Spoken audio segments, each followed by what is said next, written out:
keessummaan bakka iyyuu bira dhufanii warri kaa Elemoo Qilxuu warri kaa Taaddisaa Birroo kun cuftii bira dhufanii kan amma baatee karaa baatitti ati jetteen gosuma teenyaa isiin intalama nooleeti jam'aan kaan bishaan salaataa qicceetiiti salaata seeni. Ayyee.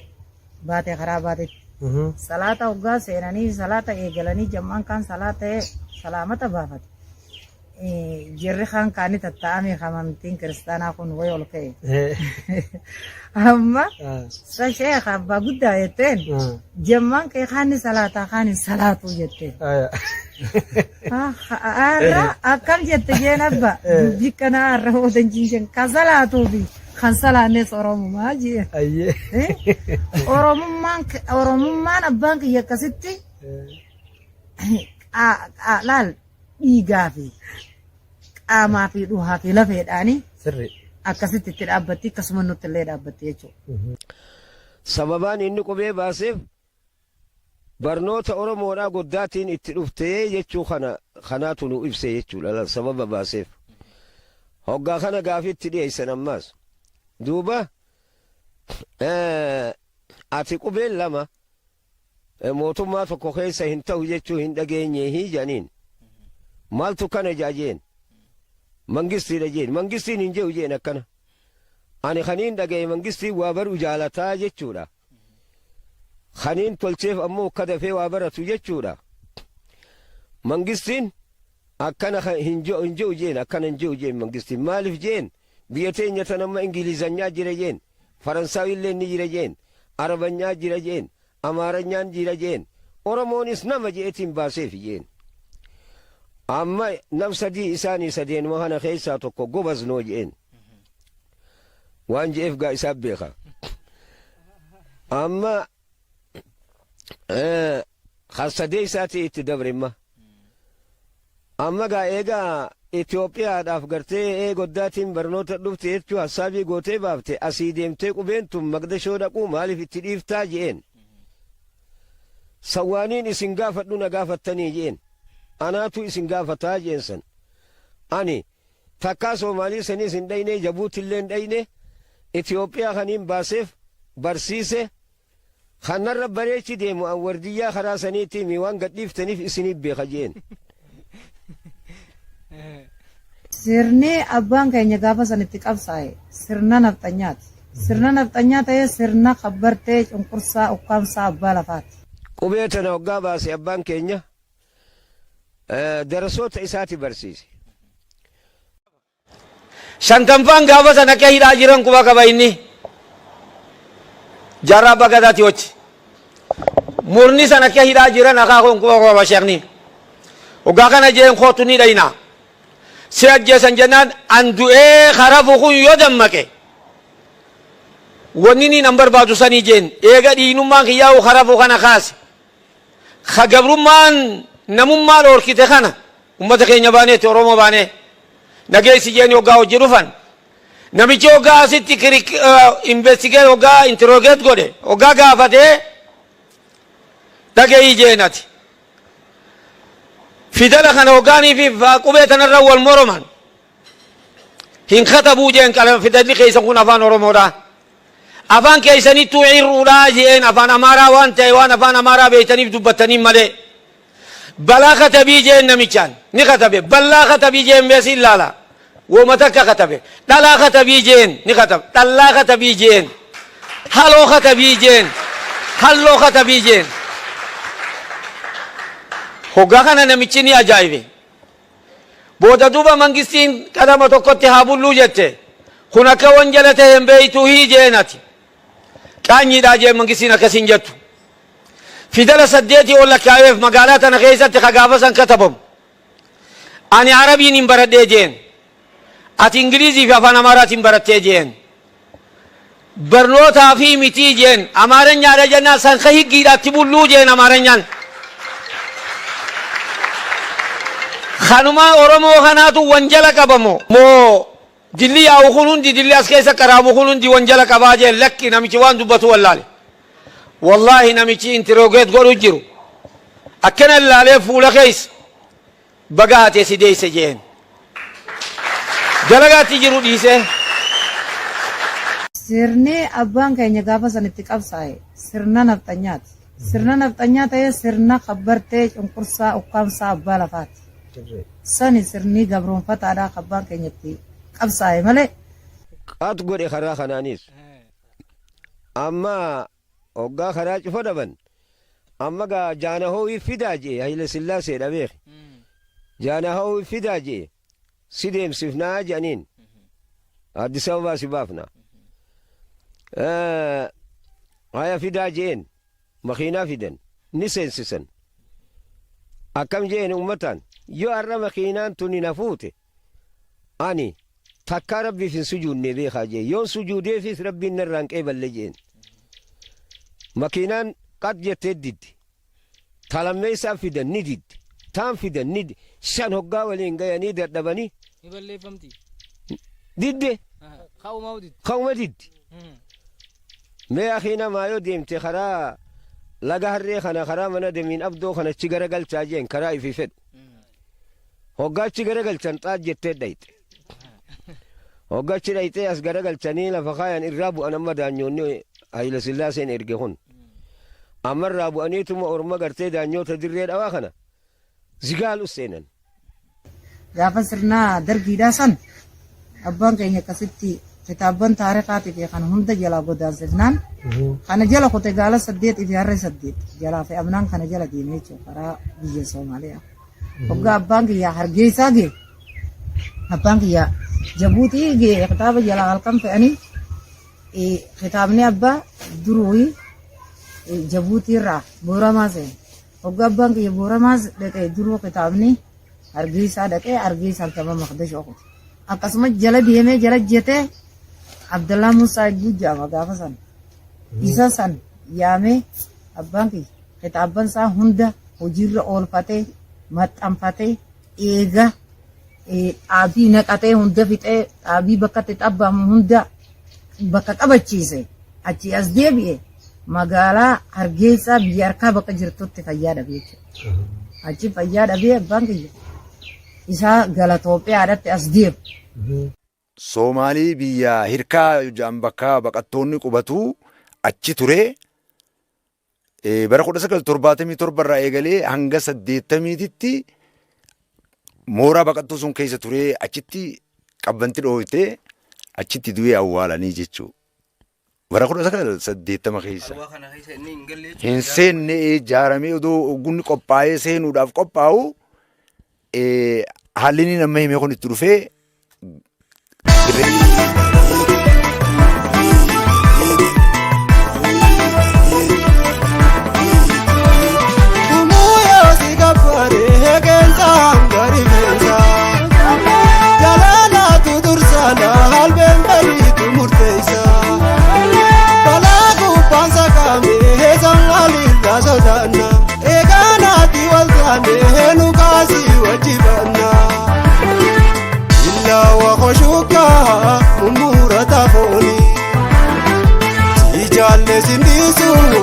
agurra galoni way agurra galoni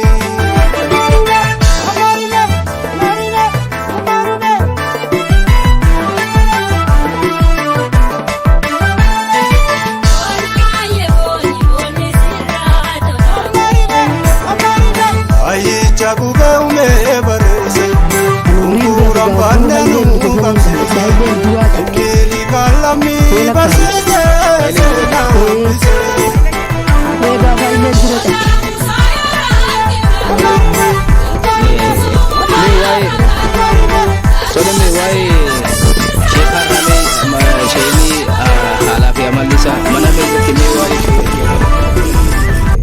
mana keessatti kitaabuma fi ilmii qaraasisa.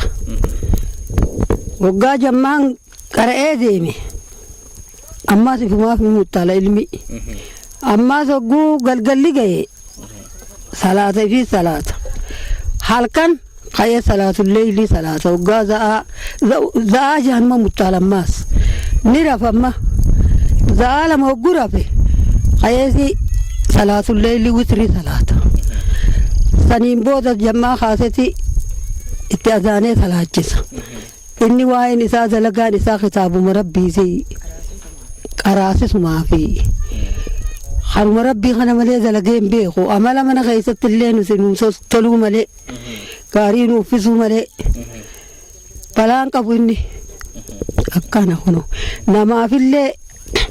namaafillee ka wallolallee isarra dhufa walii araarsuu malee balaan qabu akkasitti. Qubee tan akkamiin baasamee qubee afaan Oromoo kana gaafa inni baasu akkami haala kamiin baasuu danda'e?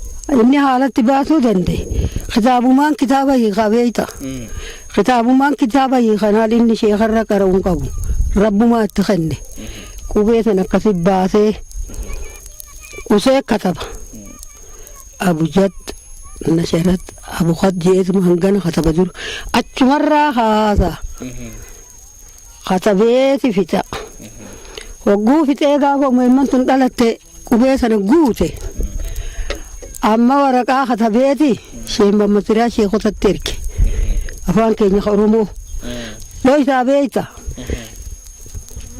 itti katabeetti ergee mee haasi jeeni wallaalee jee deebise kam wallaalta daniyaa namaa jeen bira dhufe du'aa itti godhe mucaan hoggosuma haffase sheemba masiraa sheekotaa kun amma hortu jiru kun hoggoonni haffase amma kuno waraqaa katabeeti akkana siin jee ishee Abuubakrii Saphaloo jee jammaa cufa facaase kana dhagee qabe hayileen qabee Addis Ababaa baase Addis Ababaa geesse eeysaa baaftee afaan kana jeen hin qara'inii namni nadaan geesse jiraa jeen guyyaa tokkon Addis Ababaa dhufee jeen arrasiin nafisee jeen duuba achirraan qomatiyya keessaan baasee jeen animmoo harar biran kunnee jeen biyya teenyarra amma immoo eeysaa fiddee kitaaba kana cufa jechee kana gaafattu waan silaasi gaafatan na gaafattaa jeensi biyya eega akkana qubeen tun ala baatu ati maal eegu jirtaa biyya eegutti hin jirtu waan silaasi gaafatan na gaafattaa jee akkana kunoo inni dirree dhawaa gaafa jirruus wanni qabajanii itti ergan utaddara nama 5 gaafa muhimman tulluu ibsisu waggaatti ergan ganama guun lafaa ka'e ni rafan isaan ganama sa'a 4 halkan ibaadarra bulaniimi guun gabbee kanaan laala kun wasaddarri ulaa dura dhaabbata ol deebi'eet wansoota suqeeri yaamne haase sheeka namni riibaa haasirraa galaafamaa waddu giseetan nabii wal arganii amma dhufeetumaan suuta akkasitti tuqe alla wasaddara ala kana dhaabbataan jeen itti dhiisi jemma waan isaan barbaadaniif rabbiin jiru beeksise kitaabicha san fuudhi foodda qabalaal asii mana hadiraa kana fi keessa galu keessa hulaa kanamni bahuun hulaa takka gabaabduu gartee hagana achiin baase ooluu sulee san keessa kaayee jedhe hoggaa keesse asumaan deebi hulaa cufi ani zangasuttuu ni daddeeqa ol naqii jee isaan haa seenani seensisi jee cuma geessatiin deebise amma gaa'ihii jeeni isi yaaranii dubbataniini akkana fasu labasha qabaa raafidaa jedhanii fattashaa kitaaba jedhanii nu erganii jee yaabu an fatu labashaa waan qabu eenyu isinii hime eenyu isin ergee jee akkanumatti gaanu ergamee nuti erga dhufnee jan duuba eenyu beekaa jeeni kitaabni kun akkamii kafattashu eenyu jeen anuma akka keessanii kanaas baasan sheeka kitaaba fattashi sheeka qabsiisuu dhufe ayya kunoo kitaaban kiyya kitaabni xarabeezaa cufarra jiraa fi shaantaa meeqa keessa jira banaa jeen haya banadhaa jeen banii fi jeen qulfinaa kannee hunda ni banne dhabanga yaa abboo dhabne du'aa munuu gadi janii dura taa'aa jeeni laaqanatti goone mana keenya wayyuutti sagaa addunyaan guutu inni fumaaf rabbi kennee fi fumaaf itti deemti waan kadhatu shukkaaraa fi shaa'iitti dhaabne waa warri magaalaa nyaatu cufatti goone makkaroonaa cufatti affeelle akkasi geggeessinee waan qabuu jedhaniin laan Amma seenaa guddaadha hojjete biyya tanaa fi isheenini asirratti illee unoo yaadannoo siidaadhaa ijaaranii jirani. Mee wanni kun isin hangam takka isin gammachiisa akkanatti yaadannoon ijaaramuu fi isaa laffaatii tana? Akka gaarii nu gammachiisa. Xiqqoo ta'e ijaawanni takka qofaan jibbe malee takaaramillee. Maaliif akkasii fuula ol deebisan abdirroo? Maaltu irraa irratti san? Hoggaa dhufte. Unoo isin akkana fuula ol deebisee ta'e. Namarra achi garagalte? Laakki. Anqil buma islaamammaan deebisinaan jee. Gama akka bilaammaan deebisiniidha? Sani malee immoo raasaa magaalaa ijaaramuun isin immoo isin gammachiise jechuudha. Qooytu eenyu gammachiise? Taasii sanallee shararraa baasanii ni dhiitte hin cabbiin. Hin cabbiin dhiitte abdirra san. Garteemi sheekonni kana gaa'iseenan isaaniiti rabbumaa itti kenne isaan ilmii sana laala. Rabbumaa itti kenne malee sheeka hedduu deemanii akka ormaarra qaraan hin qabanii bara.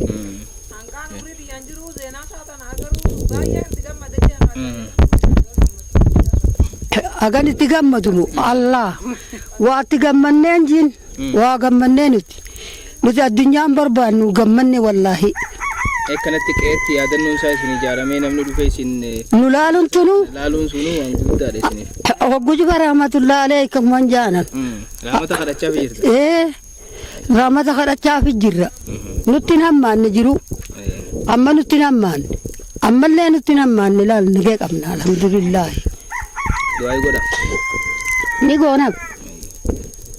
Isinillee isiniif goona kabarakaa ilmaan keenya kanallee kadhufee nu laale hoy asii fagoodhaa dhuftanii mi asii mi ta'a jiraatun rabbi isin haa jiraachisu.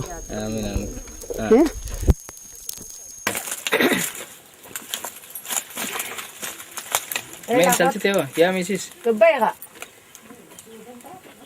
Na kottu mayi.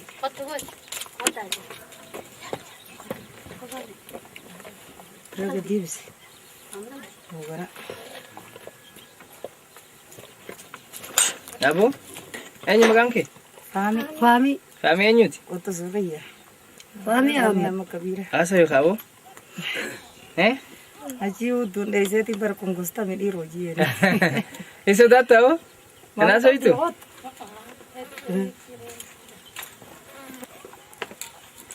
Ayya, jaraska.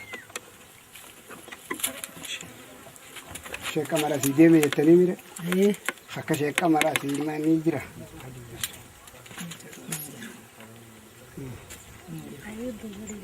Nama isa. Hayyoonni manguddoon seenaan boodatti aansee waa bira dhiise. Nu gaafanne malee nu qabaa kitaaba meeqaan tam jedhani isaan bira dhaqee dura. Goota jirani? Ijoolleen abbaa kiyyaa ganti kan dhufa. Hojii malee nama laa beekan. Buuneet moo waliin ta'e? Waliin ta'e. Goota. Jilbaadhaan dhiyaata wal. Balbira waliin duuba. Ereerumaa jidduu jira. Qoota isaaniitis kanaaf bilbila. Maaliif dhufanii jechuun Asumaan malee na qabu. asumaan ta'e na boota asiin dhiyaataa. Bunni asiin dhiyaata. Amma goota irra nu dhiyaatan harmi. Woy harti milee ni dhiyaatti boonni asii. Boora buun.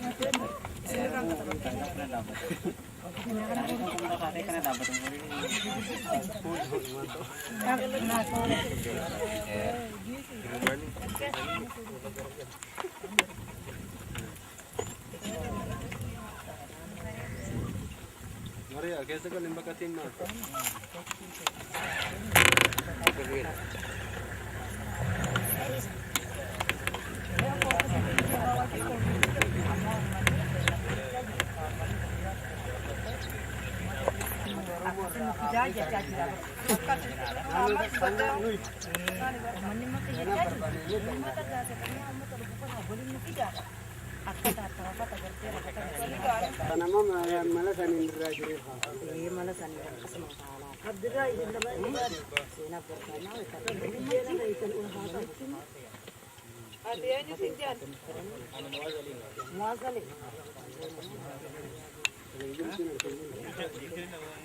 walitti nama ganama kana bilbili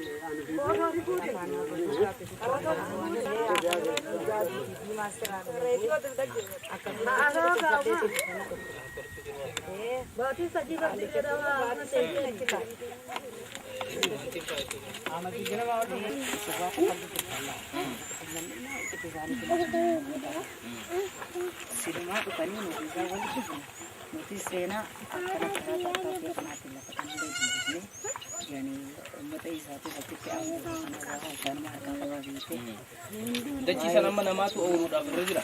Ni gurgurata nu ciree gurgura jaaratu keessa taanis amma abbaan hektaara 5 irraa qotu qaraa waggaa 8 nyaata irraa qotu bishuudha wajji sanis ijaarsa tokko harkaa qaba sanii biroo janii isaa harkaa kan ammoo guutuutu haa isaan uummata isaatii isa bicha waan godhanii harkaa qaba. Kurni kun ammaas itti fayyadamaa hin jiru irraa ijaaranii tuni moggaa.